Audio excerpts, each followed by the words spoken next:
Now, yesterday, I dropped a massive breakdown video covering all the leaked specs, the pricing, the new colorways, and the raw data. If you want the spec sheet, go watch that video right now. But in this video, we are throwing the spec sheet out the window. I want to talk about my actual, raw, hands-on experience with the Ultra 3 and the Series 10. Because after spending the morning with Apple's engineering team at their pop-up event down the road, I can officially tell you, the specs don't tell the whole story. In fact, there are a couple of things that completely shocked me. Body part 1, admitting a mistake and the base model surprise. Visual, B-roll of the base model Apple Watch Series 10, slowly rotating under studio lights, then cutting to outdoor use. Host. Let's actually start with the base model Series 10, because I need to admit something. I was dead wrong about a couple of things in my leak roundup yesterday. I had the chance to physically handle the Series 10 today and grill the engineers on some very specific questions. First up, the display. In my previous video, I confidently stated that the Series 10 was just recycling the OLED panel from the Series 9, just with some fancy software tricks to make it look punchier. Turns out, that is completely false. Visual, side-by-side split screen of Series 9 and Series 10 outdoors. Host. The Series 10 gets a radically improved display architecture. Side-by-side with the Series 9, they might look similar when they are off, but the moment you step into the sun, the difference is staggering. Apple claims this base model hits 2000 nits of peak brightness, and seeing it out here in the coastal glare, I completely believe it. The second thing I got wrong was the silicon. I assumed Apple was throttling the S10 chip in the base model and saving the real horsepower for the Ultra 3. Nope. The Series 10 received a massive spec bump under the hood. It's packing more RAM, faster onboard storage, and an optimized chipset that makes it violently fast. The moral of the story here.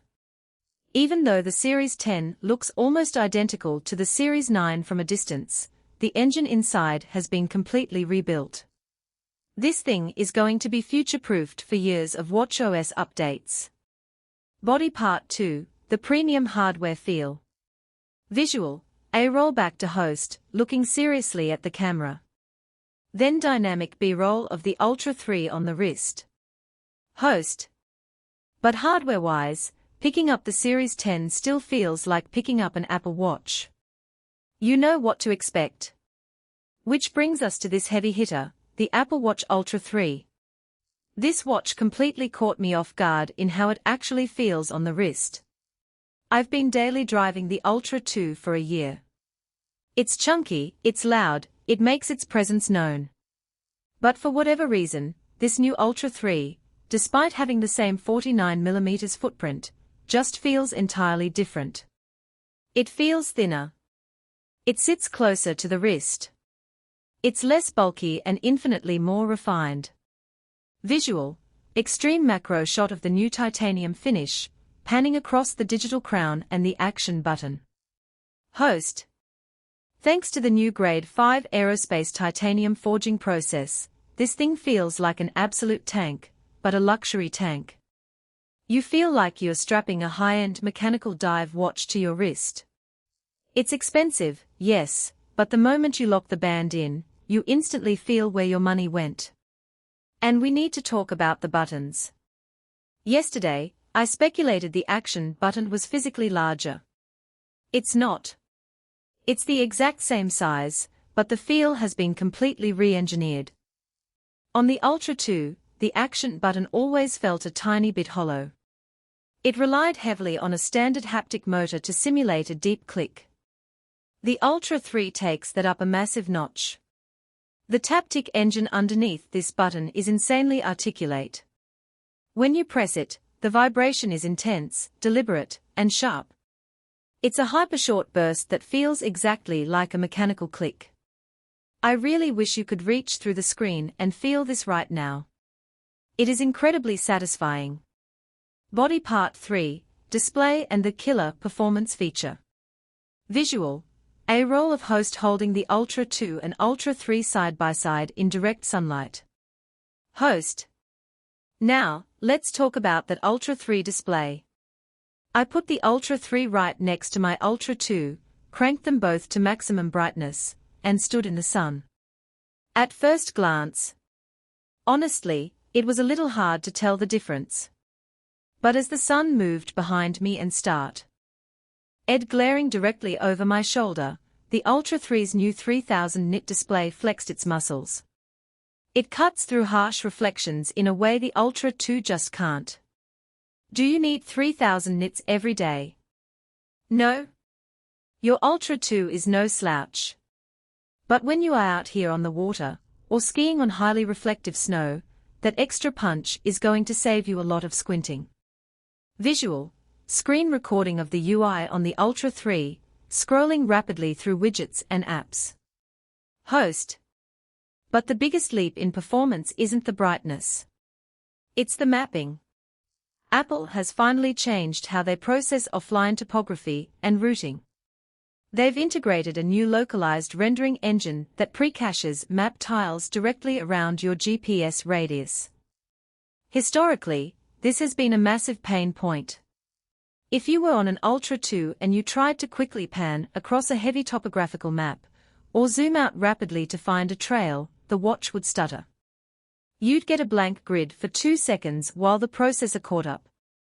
Visual, side-by-side screen recording. Ultra 2 stuttering on map zoom versus Ultra 3 smooth zoom. Host. On the Ultra 3, that lag is almost entirely annihilated. The maps load instantly. When you swipe, the tiles are already rendered. It is hands down the most fluid, snappy mapping experience I have ever seen on a wearable. Now, if you zoom from 10 feet out to 10 miles in a split second, you might catch a micro stutter, but it is leaps and bounds ahead of the competition. The frame rate feels higher, the animations are buttery, and the watch finally feels as fast as your iPhone. Body part 4, the trickle-down effect. Visual, a roll of host walking along the cliff path, talking directly to the lens. Host.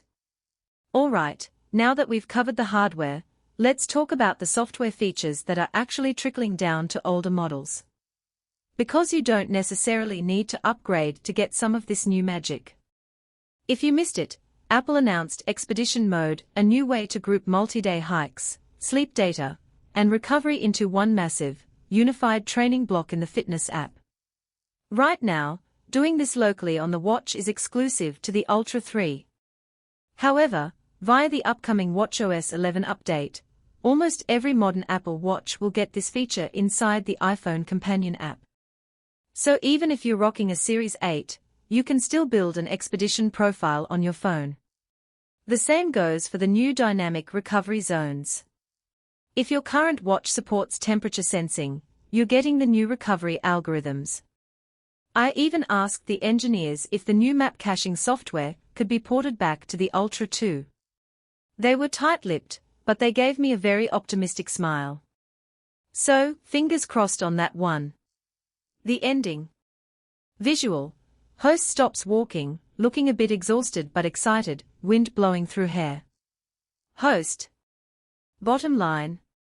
The Ultra 3 is an absolute beast, and the refined physical feel alone is making it really, really hard to hand this loaner unit back to Apple. I kind of want to keep it. But guys, I am running on fumes. I stepped off a 14-hour flight this morning, I'm heavily jet-lagged, and I've been running on espresso for 30 hours straight. I'm going to head back to the hotel, crash for a few hours, and then I'm taking this Ultra 3 right down there into the surf to push these new water resistance metrics to the absolute limit. You are not going to want to miss that extreme test. So, do me a massive favor, hit that subscribe button, drop a like if this hands-on helped you out, and I will see you guys in the very next video. Peace. Visual, outro muse.